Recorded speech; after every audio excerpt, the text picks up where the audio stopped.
Good morning, everyone, and welcome back to another video with Brooklyn. How are you all doing this terrific Tuesday morning?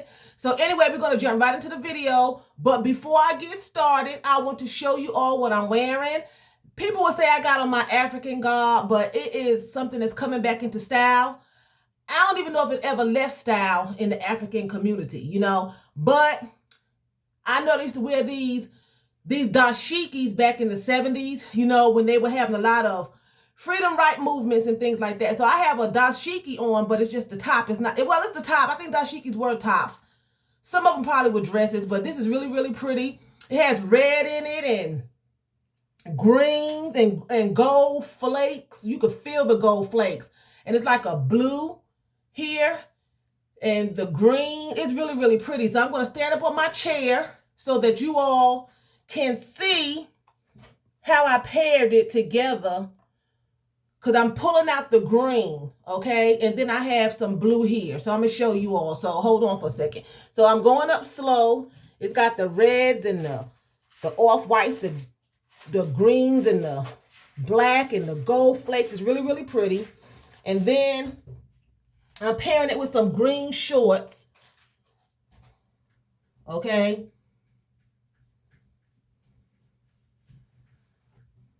And I'm just pulling out the green. It's not the exact green, but it looks really good together.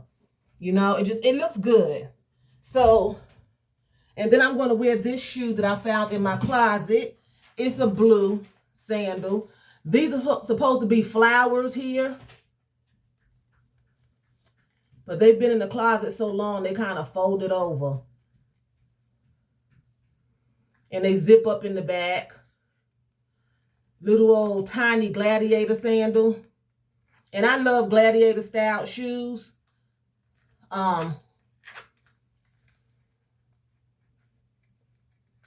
Okay. And normally what I do, I take a clothespin and I will hold these open at night, but I don't have any clothespins anymore. Okay. And that's going to work here with the blue somewhat. Okay. So anyway, let's jump right into the video. I want to read you an article. I'm trying to skim through it because I am running late this morning. I just couldn't get up. I set the clock.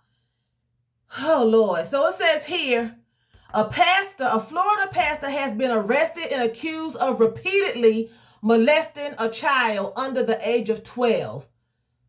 Okay, for 4 years. Okay. It says that authorities have charged the pastor with several counts of sexual battery and lewd and lascivious molestations against a minor. That's just awful, okay? It says the victim, who was under the age of 12 for the period of the alleged abuse, told authorities that the pastor committed the sexual assaults at several locations, including inside the church and his truck. Inside the church, okay? Police found a second possible victim during their investigation, who also accused the pastor of molesting her on several occasions, okay? Of course, the pastor declined to speak. And it's just ridiculous. He was found out a day after another pastor was arrested in Florida, okay? A retired pastor in Orange Park, Florida, was sentenced to 2 decades in jail after being arrested in May 2018 for child molestation, okay? He was 76. He pleaded guilty to 1 count of sexual battery after a young victim alleged that he had started molesting her in 2007 when she began to attend his St. Simon Baptist Church. Okay? It says that the unidentified victim, the first victim of the first man I was talking about, who was 12 years old at the time of the alleged assault, told police that the man molested her at his church in a van that belonged to the church and at his home. Okay? And let me take that back. That's not the first pastor. This is the second pastor, the 76-year-old pastor, because I'm looking at it now, the 76-year-old pastor. Okay? She said to him, "You destroyed my life and stole my innocence." The victim told the court, "I am at peace knowing that you will never be able to do that to another child again." Okay? And he apologized. He said he was absolutely sorry, that he should not be in court. He should not be standing before the judge, going to jail, because he's a minister and he should have known better. Okay, you should have known better, but you did it anyway. It ain't that you should have known better. You did know better. You got caught. Now you're sorry. Now this is the issue that I want to address. Parents and guardians or whoever are going to church, right? Shouting, praising God, worshiping, singing, paying tithes, paying offerings. You don't know the children in the church are being molested by your leader. Where is the Spirit of God at in the church? Because I am a firm believer that if they were where they were supposed to be spiritually, I'm talking about the church, the congregation, everyone in the church that had a connection with Christ, according to them, they would have known that this was going on. They would have had an inkling. It came out. The child had to tell it. But what about all the parents and the guardians who are responsible for these children? Even the parents. It may have came out, but the Spirit always lets you know before a horrible incident happens, so you can avoid it, you can be protected, you can be watchful. He was 12 years old. He's a minor, so his parents are responsible for him. Why were they not informed through the Spirit, having an unction that something was going on with their child?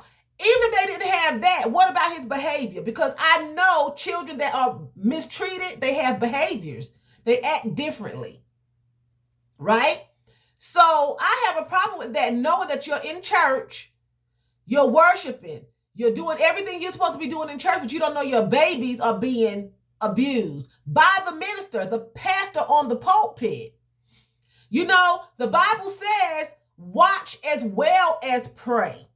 Don't just be in church praying with your eyes closed, bumping all into the wall, singing and paying tithes, having, fish sales and chicken sales and Girl Scout sales and usher board meetings, but you're not watching your children. You don't know what's going on in the church. And a lot of people, they know things are going on and they just turn a blind eye to it. Now, don't mistake it thinking that, well, I didn't know, that you're not going to have to suffer a consequence. This little boy was molested and this little girl was molested, although at two different churches, two different ministers. But you being parents and guardians of these children, you're going to have to answer, because just because you didn't know does not mean you escape a consequence. You're going to have to answer for it, because why weren't you watching these children? God placed adults here to watch over children. And then as it just rotates around, you're a child, your parents are watching you, your grandparents are watching you, your older siblings, whatever. And then as you grow up, you take that place and you start watching children. You start making sure that they're okay. You start making sure that they're not in harm's way. You don't ever let your children, because it's a pastor, especially, I'm not going to just say males, because a lot of women do it too, but here I've been reading a lot of male pastors have been molesting these children. You don't just let your children, little boys, go off with ministers and men because they're a minister. You have to take precaution of everyone that surrounds your children. That's just the way of the world. Ministers, just because they're in church on the organ, they're choir directors, they're pastors, does not mean that your child is safe. It does not mean that your child is safe. And I believe that if you are where you are supposed to be, and you're in church all the time, you are where you are supposed to be spiritually, then you would know before this stuff happens. That's my belief on it. Now, sometimes you are not even where you are supposed to be spiritually, and you still know. He still gives you an unction. God gives everyone a premonition, an unction of something that's not right. You ever been walking down the street and you just get a feeling like, maybe I shouldn't go down this way. Maybe I just shouldn't go this way. Let me go another way. I remember one time I was out walking my dog, okay?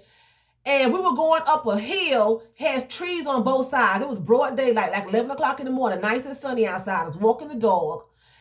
Sunny and beautiful outside. His name was Henry. My puppy name was Henry. We walk in, Henry's hair stood up on his back and he started growling and pulling back. He didn't want to go through. I proceeded to go on through with him. He went reluctantly, because I had to walk so far. That was the shortest way back. But I should have really listened to Henry because no telling who was in the trees. He just was not feeling it. He was pulling back, growling, holding his head down. His hair stood up on his back. He was like, let's not go through here, because Henry would have had to fight. And I would have had to fight. Me and Henry would have had to fight somebody that day because he was telling me, let's not go there. He had an unction.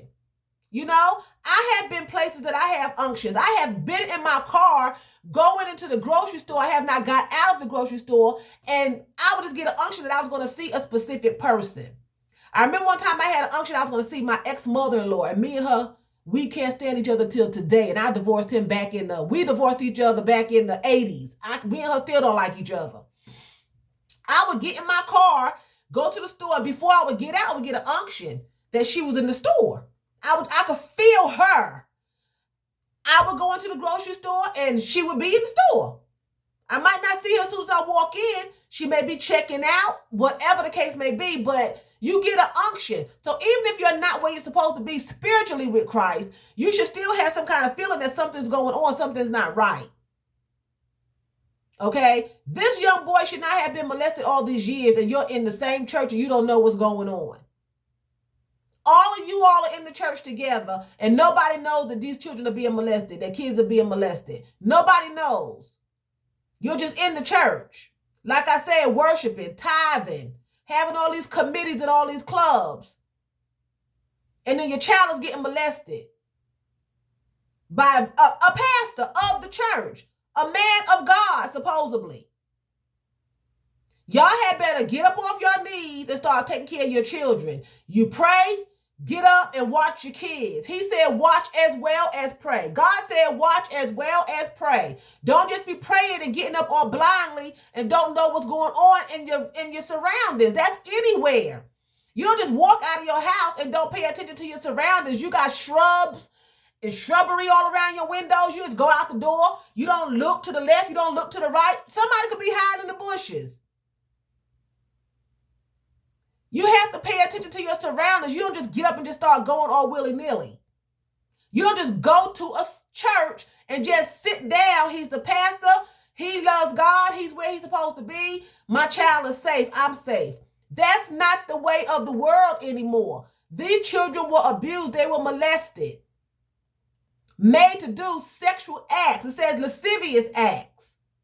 That's disgusting. That's low down, dirty acts. That contains all kinds of sexual acts. Okay? And then this man gets up on the pulpit and preach to you salvation.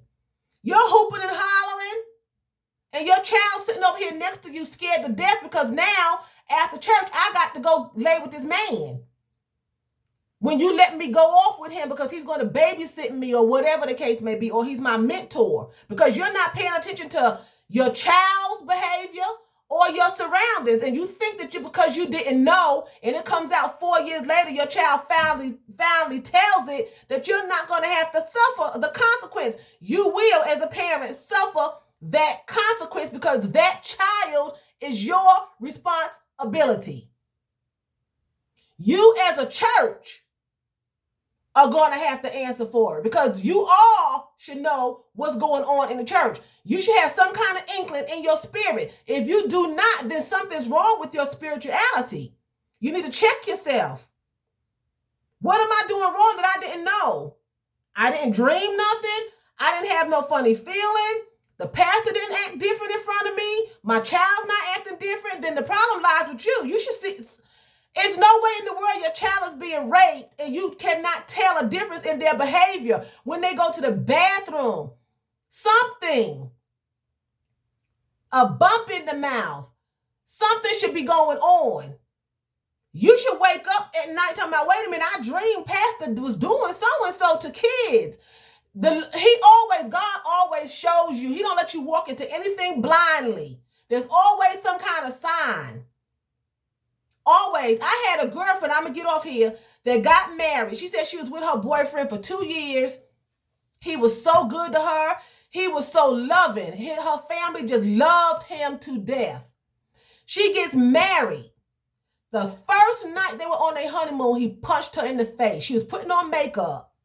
She said they were going out to dinner. She said she had been wearing makeup the whole relationship.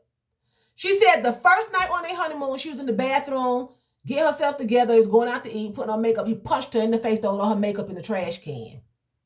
She said he never showed me any sign of abuse. She said he beat up so bad during the marriage. They was married like a year or so. She said finally she left. She had to sneak out of her father's house, laying down in the back seat of a car because he was parked at the end of the driveway with a gun, said he was going to kill her when he seen her. Okay? The father had to sneak her out of the state, laying down in the back of the car, and he just, was hunting her down. She said she never seen no signs. She seen signs. Nobody's going to just punch you straight in your face after dating you for 2 years and allowing you to wear makeup and you didn't see no signs. He said something, whether it was small, why you wear makeup? You don't need no makeup. He said something, it was a sign. There's always a sign before you just get abused. Nobody just don't walk up to you and just slap the crap out of you and throw your makeup in the street. To the point that now you're hiding in your father's car on the floorboard so he won't shoot you and your daddy.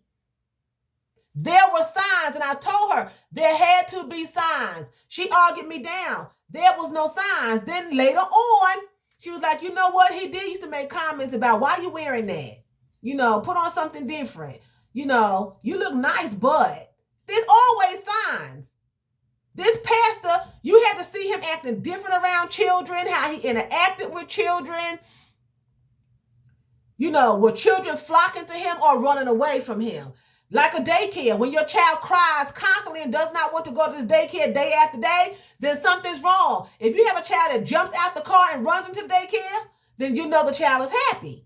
Same thing with taking your dog to the vet or to a overnight stay. Your pet while you go out of town. If the pet runs in there and is happy, they treat my pet good. If your pet don't want to go in, he pulling back, he don't like it. Something's going on with your puppy. Check it out. Don't just walk away. You have to pay attention. There were signs that these children were being abused. There were signs that this pastor was a creep.